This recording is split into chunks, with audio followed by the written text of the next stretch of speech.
നിങ്ങളുടെ മനസ്സിനെ കൊണ്ടൊന്ന് പറയിപ്പിച്ച് നോക്കിക്കോ, ഈ വീഡിയോ ഒന്ന് ഓപ്പൺ ചെയ്യാൻ. ഇതാ പറഞ്ഞ പാടാന്ന് പറഞ്ഞു. നിങ്ങൾ പറയുന്നത് നിങ്ങളുടെ മനസ്സനുസരിക്കുന്നില്ല. You are the slave of your mind. മൈൻഡാണ് നിങ്ങളുടെ മാസ്റ്റർ. അയാൾ പറയുന്നതനുസരിച്ചുള്ള ചിന്തകൾ മാത്രമേ ഇവിടെ ഇപ്പോൾ ഉണ്ടാകുന്നുള്ളൂ. നിങ്ങൾ പറയുന്ന പോലെ ഒരു കാര്യവും നടക്കുന്നില്ല. ചത്തതിനൊക്കമേ ജീവിച്ചിരിപ്പത്. മനസ്സ് ലൈവായിട്ട് ഇരിക്കുമ്പോഴാണ് ജീവിച്ചിരിക്കുന്നതെന്ന് പറയുന്നത്. എൻ്റെ മനസ്സ് സ്ട്രോങ് ആയിട്ടിരിക്കുകയാണ്, എനിക്ക് വേണ്ടിയിട്ട് വർക്ക് ചെയ്യുകയാണെങ്കിൽ ഐ ആം ലിവിങ്. ഇല്ലെങ്കിൽ അങ്ങനെയല്ലേ? നമ്മൾ ഉറങ്ങുമ്പോൾ മനസ്സിൽ ചത്തുപോയില്ലേ?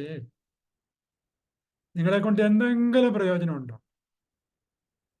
നിങ്ങളിപ്പോൾ ലോകത്തിലെ ഏറ്റവും നമ്പർ 1 ബോഡി ബിൽഡർ ആയിരിക്കും, ഏറ്റവും വലിയ ശക്തിമാനായിരിക്കും, ലോകം മുഴുവൻ നിയന്ത്രിക്കുന്ന രാജ്യത്തിന്റെ അധിപനായിരിക്കും.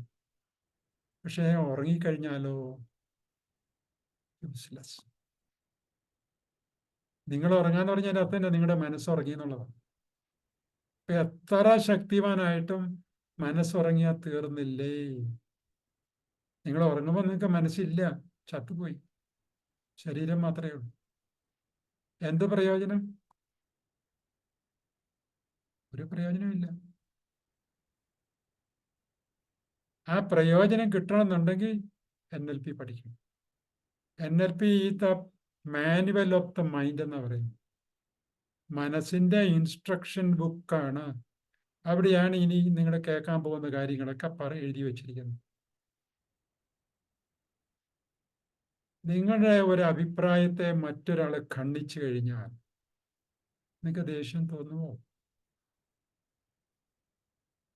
നിങ്ങളൊരു സഭയിൽ അഭിപ്രായം പറയുന്നു, അല്ലെങ്കിൽ വേറൊരാളൊരു അഭിപ്രായം പറയുന്നു, നിങ്ങൾ കയറി ഒടക്കണം. അങ്ങനെ അല്ല കാര്യം. പ്രശ്നമായോ? ഉടനെ നിങ്ങളുടെ മനസ്സ് പറയാണ്, എടാ നീ പറയുന്ന പോലെ അഭിപ്രായം അയാൾ പറഞ്ഞെന്ന് മാത്രമേ ഉള്ളൂ, അതങ്ങ് വിട്ടുകൊടുത്തേരെ. നീ അംഗീകരിക്കേണ്ട ആവശ്യമൊന്നുമില്ല, നീ കയറി ഉടക്കാൻ പോകേണ്ട ആവശ്യമില്ല. ഒരു പുതിയ തോട്ടാ നിങ്ങളെ കൊണ്ടുണ്ടാക്കാൻ പറ്റുമോ? അപ്പൊ മറ്റുള്ളവരുമായിട്ട് ലോകത്തിൽ ജീവിക്കണം എന്നുണ്ടെങ്കിൽ അവരുടെ അഭിപ്രായം അവർ പറഞ്ഞോട്ടെ, മുടക്കാൻ പോകണ്ട. ഇനി നിങ്ങളുടെ അഭിപ്രായം പറഞ്ഞു കഴിഞ്ഞാൽ അവർ അടി വീഴുന്നുണ്ട്, നിങ്ങൾ മിണ്ടാൻ പോകണ്ട. നിങ്ങൾക്ക് നഷ്ടമൊന്നും വരാൻ പോകുന്നില്ല. ഒരാളിപ്പോ പറയുന്നു, ഇപ്പൊ രാത്രി 9 മണിയായി, ഉടനെ ആ മനുഷ്യൻ പറയാണ് ഇപ്പൊ പകൽ 9 മണിയാണ്. നിങ്ങൾ വിട്ടുകൊടുക്കുമോ? അയാൾ 9 മണി എന്ന് പറഞ്ഞോട്ടെന്നേ. What is your problem? നിങ്ങളിപ്പോ രാത്രി 9 എന്ന് പറഞ്ഞാൽ അപ്പൊ അവിടെ അടി വീഴുന്നു കൂട്ടിക്കോ, മിണ്ടാതെ പോന്നിച്ചാൽ മതി. അഥവാ നിങ്ങളിപ്പോ രാത്രി 9 മണിയാന്ന് പറഞ്ഞു, അയാൾ പകൽ 9 മണിയാന്ന് പറഞ്ഞു, നിങ്ങൾ തമ്മിൽ അടി വീണു, കത്തിക്കുത്തായി.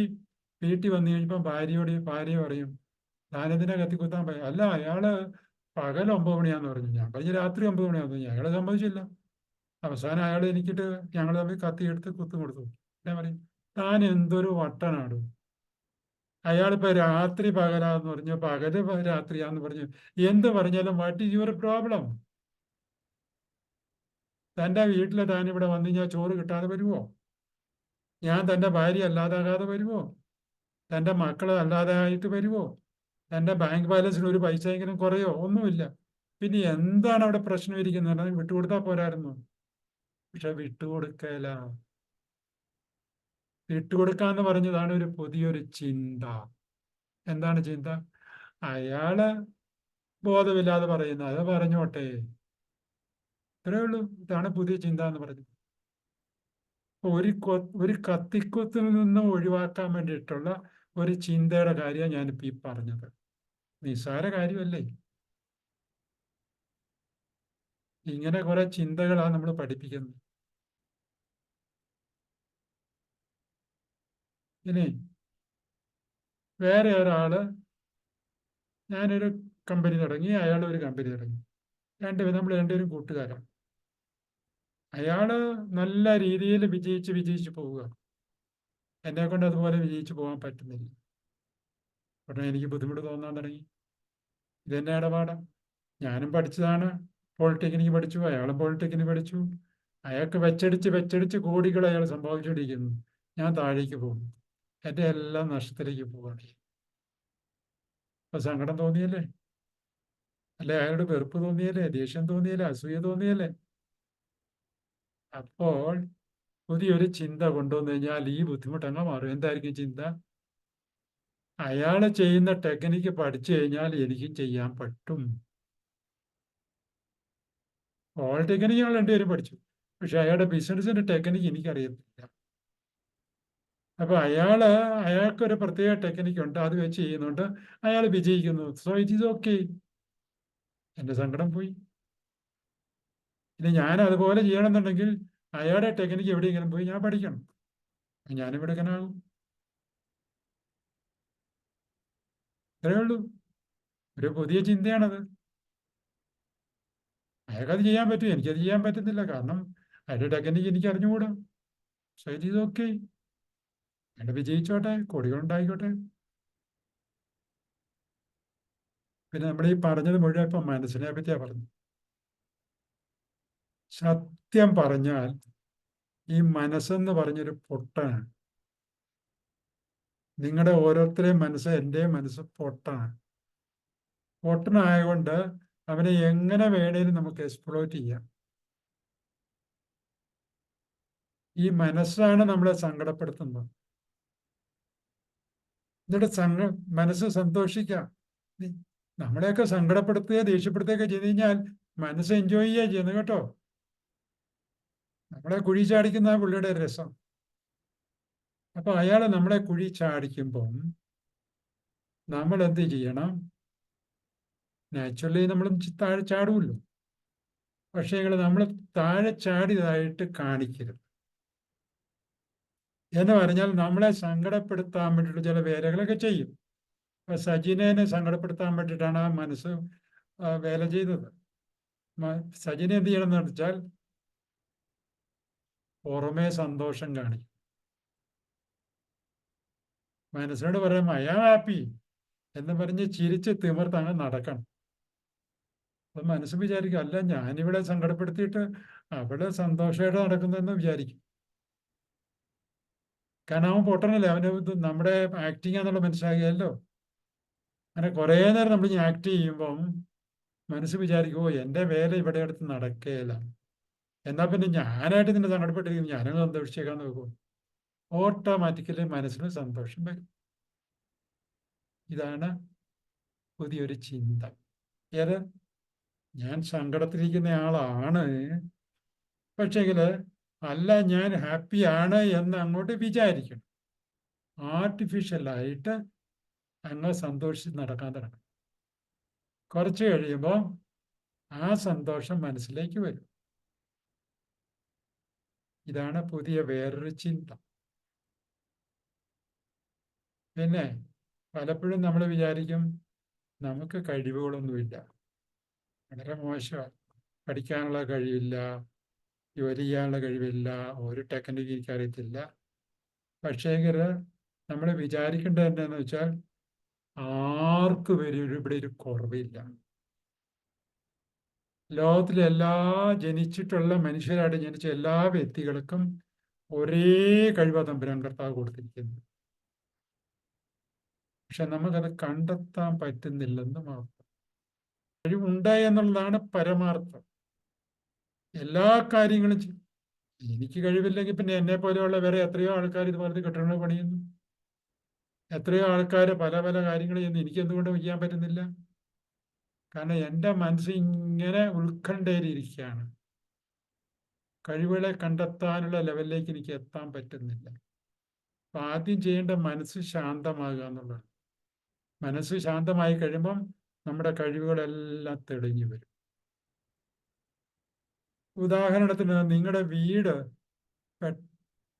ഓടിട്ട വീടോ അല്ലെങ്കിൽ ഓലം മേഞ്ഞ വീടാണെന്ന് തോന്നിക്കും. തീ പുറമെ ഇങ്ങനെ മുകളിൽ കത്തിക്കൊണ്ടിരിക്കുകയാണ് ചെയ്യുന്നത്. നിങ്ങൾ ഈ വീടിൻ്റെ അകത്തിരുന്നാൽ കത്തുന്നത് കാണാൻ പറ്റുമോ? പറ്റില്ല. എന്ന് പറഞ്ഞാൽ നിങ്ങൾക്ക് വലിയൊരു പ്രോബ്ലം വന്നു കഴിഞ്ഞാൽ നിങ്ങൾ ആ പ്രോബ്ലത്തിന്റെ ഉള്ളിൽ കുടുങ്ങിക്കഴിഞ്ഞാൽ ഈ പ്രോബ്ലത്തെ നിങ്ങൾക്ക് കാണാൻ പറ്റില്ല. പ്രോബ്ലത്തിനെ കാണുന്നുണ്ടെങ്കിൽ, നിങ്ങളുടെ ഇഷ്യൂ നിങ്ങൾക്ക് മനസ്സിലാകണമെന്നുണ്ടെങ്കിൽ നിങ്ങളുടെ മനസ്സ് ആദ്യം ശാന്തമാണ്. ആ ശാന്തമായി കഴിയുമ്പോൾ, ഓ ഇതൊക്കെ ആ കാര്യങ്ങളല്ലേ, ഇതിന്റെ സൊല്യൂഷൻസ് ഒക്കെ ഇവിടെ ഉണ്ടല്ലോ. പല ആൾക്കാരും ആത്മഹത്യ ചെയ്തതായിട്ട് നിങ്ങൾ കേട്ടിട്ടില്ലേ? എന്തുകൊണ്ടാണ് ആത്മഹത്യ ചെയ്യുന്നത്? കാരണം അയാൾക്ക് പിന്നെ വേറെ ഒന്നും കാണാൻ സാധിക്കുന്നില്ല. ആത്മഹത്യ എന്നുള്ള ഒരു പരിഹാരം മാത്രമേ കാണാൻ പറ്റുന്നുള്ളൂ. കാരണം അവർ അതിൻ്റെ അകത്ത് കുടുങ്ങിപ്പോയി, പ്രോബ്ലത്തിൽ കുടുങ്ങിപ്പോയി. അപ്പൊ അവര് ചെയ്യണമെന്ന് വെച്ചാൽ പുറത്ത് കിടക്കണം. പുറത്ത് കിടക്കണം എന്നുണ്ടെങ്കിൽ മനസ്സ് ആദ്യം ശാന്തമാകണം. മനസ്സ് ശാന്തമായി കഴിയുമ്പം ആരോടൊക്കെ സംസാരിക്കണം, എവിടേക്കാണ് പുതിയ റിസോഴ്സുകൾ ഉള്ളത് എന്നൊക്കെ അന്വേഷിക്കാനുള്ള ടൈം കിട്ടും, അതിനുള്ള അവസരം കിട്ടും. ഈ ഒരൊറ്റ ഈ ചിന്ത വന്ന് നമ്മളെ അങ്ങോട്ട് മൂടി, പിന്നെ ഇങ്ങനെ പുറത്ത് കിടക്കുന്നു. ചിന്തയുടെ പുറത്ത് കിടക്കണമെന്നുണ്ടെങ്കിൽ മനസ്സ് ആദ്യം ശാന്തമാകും. ഇതുപോലെ നമ്മുടെ ജീവിതത്തിൽ പല പരാജയങ്ങൾ വരും. പരാജയങ്ങൾ വന്നു കഴിയുമ്പോൾ പല ആൾക്കാരും തീർന്നു, that is the end of life, തീർന്നു, ഇനി പറഞ്ഞിട്ട് കാര്യമില്ല, ജീവിച്ചിട്ട് കാര്യമില്ല, പരീക്ഷയ്ക്ക് എഴുതി തോറ്റു, ഈ പരീക്ഷയ്ക്ക് എഴുതണം, അല്ലെങ്കിൽ ഇനി പഠിച്ചിട്ട് കാര്യമില്ല. തോൽക്കാത്തവർ അല്ലെങ്കിൽ പരാജയപ്പെടാത്തവരാരെങ്കിലും ജീവിതത്തിലുണ്ടോ? നിങ്ങളെ ജനിച്ചപ്പോൾ എത്ര പ്രാവശ്യം തോറ്റ് തോറ്റ് തോറ്റാ ഇവിടം വരെ എത്തിയത്? നടന്നപ്പോൾ എത്ര പ്രാവശ്യം വീണു, എത്ര പ്രാവശ്യം കാലിന്റെ കലയിലെ തൊലി പോയി. അപ്പൊ ഓരോ വീഴ്ചയും നിങ്ങൾ പാഠം പഠിക്കും, വീഴാതെ എങ്ങനെ നടക്കാം. കുട്ടികൾ ചോറുണ്ണത് കണ്ടിട്ടില്ലേ? ആദ്യം ചോറുണ്ണുമ്പോൾ ഒരൊറ്റ ചോറ് പോലും വയറ്റി പോകത്തില്ല, ബാക്കിയെല്ലാം പുറത്തു പോകും. അപ്പൊ അതിന്റെ പേരിൽ അവർ ചോറൂണ് നിർത്തുന്നുണ്ടോ? വീണ്ടും ചോറൂണ്. നിങ്ങൾ സൈക്കിൾ ചവിട്ടാൻ പഠിച്ചിട്ടുണ്ട്, അല്ലെങ്കിൽ വണ്ടി ഓടിക്കാൻ പഠിച്ചിട്ടുണ്ട്, വണ്ടി എവിടെയെല്ലാം കൊണ്ട് ഇടിച്ചിട്ടുണ്ട്. സൈക്കിളല്ല എവിടെയെല്ലാം കൊണ്ട് ഇടിച്ചിട്ടുണ്ട്, എവിടെയെല്ലാം വീണിട്ടുണ്ട്. അതിന്റെ പേരിൽ തെറ്റിത്ത് എന്റെന്ന് പറഞ്ഞ് നിർത്തി കഴിഞ്ഞാൽ പിന്നെ എവിടെയാ ജീവിതമായിരിക്കുന്നു? ഓരോ പരാജയത്തിലും നിങ്ങളുടെ പുതിയ പുതിയ തിരിച്ചറിവിലേക്ക് വന്നുകൊണ്ടിരിക്കുക. പരാജയപ്പെട്ടവർക്ക് മാത്രമേ വിജയിക്കാൻ പറ്റിയിട്ടുള്ളൂ. അതിനുള്ള തെളിവല്ല ഞാൻ ആദ്യം പറഞ്ഞ കുട്ടികളുടെ കാര്യം പറഞ്ഞു. അവരെല്ലാം പരാജയപ്പെട്ടവരല്ല. നിങ്ങളൊക്കെ പരാജയപ്പെട്ടു, എത്ര കോടാനും കോടി പ്രാവശ്യം നിങ്ങൾ പരാജയപ്പെട്ടിട്ടില്ലേ? അതിന്റെ പേരിൽ ഇപ്പോഴും നിങ്ങൾ ജീവിക്കുന്നില്ലേ? അപ്പൊ പുതിയൊരു ചിന്ത ഉണ്ടാക്കണം. പരാജയം എന്ന് പറയുന്നത് അറിവുകൾ കിട്ടാനുള്ള ഒരു അവസരമാണ്. അപ്പൊ അതിനകത്ത് കിട്ടിയ, ഇപ്പൊ ഫുട്ബോൾ കളിക്കുമ്പോൾ നിങ്ങൾ നോക്കിക്കോ, ഒരു പന്തടിച്ചു പുറത്തേക്ക് പോയി, അതുകൊണ്ട് അവൻ അടി നിർത്തിയോ? അപ്പോൾ മനസ്സിലാവും, ഇങ്ങനെ അടിച്ചാൽ ഗോൾ പോസ്റ്റിന് പുറത്തേക്ക് പന്ത് പോകും. അടുത്തടിക്കുമ്പോൾ അടുത്ത അടി എങ്ങനെ അടിക്കണ്ടെന്ന് കുറച്ചുകൂടി അവൻ പാഠം പഠിക്കും. പച്ചക്കറി അരിയുമ്പോൾ പിള്ളേരൊക്കെ പച്ചക്കറി അരിയുമ്പോൾ അങ്ങനെയല്ലേ, കൈ മുറിയും. അപ്പൊ അതിന്റെ പേര് വലുതാകുമ്പോൾ കൈ മുറിയുന്നുണ്ടോ? പഠിക്കായെന്ന്. മനസ്സിന്റെ ഒരു പ്രത്യേകത എന്ന് വെച്ചാൽ സങ്കടം മാത്രമല്ല വരുത്തുന്നത്, പേടി മാത്രമല്ല നടത്തുന്നത്, അതോടൊപ്പം മനസ്സ് പറയുകയും ചെയ്യും എന്താണ് ഈ പേടി. പാമ്പിനെ കാണുമ്പം പേടി നമുക്ക് വരികയാണെങ്കിൽ, നിങ്ങൾക്ക് ആർക്കെങ്കിലും വരികയാണെങ്കിൽ, അപ്പോഴേ മനസ്സെന്തോ പറയും. അതുകൊണ്ടാ പേടി വന്നത്. എന്താണ് പറഞ്ഞത്? ഈ പാമ്പ് നിന്നെ കടിക്കും. വെറുതെ പേടിയല്ല വന്നത്, അതിൻ്റെ ഒപ്പം ഒരു സംസാരം കൂടെ കൊടുത്തു. അപ്പൊ അതിനെ നമ്മൾ ശ്രദ്ധിക്കണം. ഇതാണ് മനസ്സിന്റെ ഒരു മനസ്സ് എപ്പോഴും ഇങ്ങനെ പറഞ്ഞുകൊണ്ടിരിക്കും. നമുക്ക് പറ്റുന്ന വെച്ചാൽ നമ്മൾ അത് ശ്രദ്ധിക്കാൻ പോവുകയാണ്. പേടി വന്നാൽ പേടിയുടെ പുറകെ അങ്ങ് പോയി, സങ്കടം വന്നാൽ സങ്കടത്തിന്റെ പുറകെ പോയി, അസൂയ വന്നാൽ അസൂയയുടെ പുറകെ പോയി. അത് നമ്മുടെ അങ്ങോട്ട് വിഴുങ്ങും. പേടി എന്നെ അങ്ങ് വിഴുങ്ങും, സങ്കടം എന്നെ അങ്ങ് വിഴുങ്ങും, അസൂയ എന്നെ അങ്ങ് വിഴുങ്ങും. പിന്നെ ഞാൻ ഇല്ല, പിന്നെ അത് മാത്രമേ ഉള്ളൂ. അസൂയ വന്നു കഴിഞ്ഞാൽ ഐ വിൽ ബിക്കം അസൂയ, ഞാൻ എൻവിയസ് ആയിട്ട് മാറി. ഞാൻ പിന്നെ ഞാനല്ല, ഞാൻ അസൂയയാണ്. പിന്നെ ഞാൻ പ്രവർത്തിക്കാന്ന് പറഞ്ഞാൽ അസൂയാണ് പ്രവർത്തിക്കുന്നത്, ഞാനല്ല. പേടി വന്നു കഴിഞ്ഞാൽ പേടിയാണ് പ്രവർത്തിക്കുന്നത്, ഞാനല്ല. ഞാനില്ല അവിടെ, എന്നെ കീഴടക്കി. That is what I am. സങ്കടം വന്നു കഴിഞ്ഞാൽ സങ്കടം എന്നെ വിഴുങ്ങി. ഈ സങ്കടം എന്നെ കൊണ്ടുപോകാൻ ചെയ്യുന്നത്. അതാണ് അവസാനം കൊണ്ട് നമ്മളെ നശിപ്പിച്ചു കളയുന്നത്.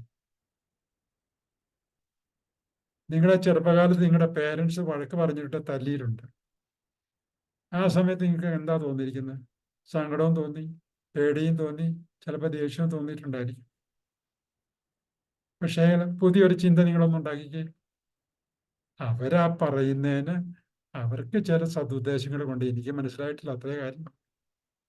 അപ്പൊ നിങ്ങളുടെ പ്രശ്നം തീർന്നു. സങ്കടം പോയി, ദേഷ്യം പോയി, വെറുപ്പ് പോയി. ഇതാണ് നിങ്ങൾ ആവശ്യപ്പെട്ട കാര്യങ്ങൾ നടക്കും. എന്താണ് ആവശ്യപ്പെട്ടത്?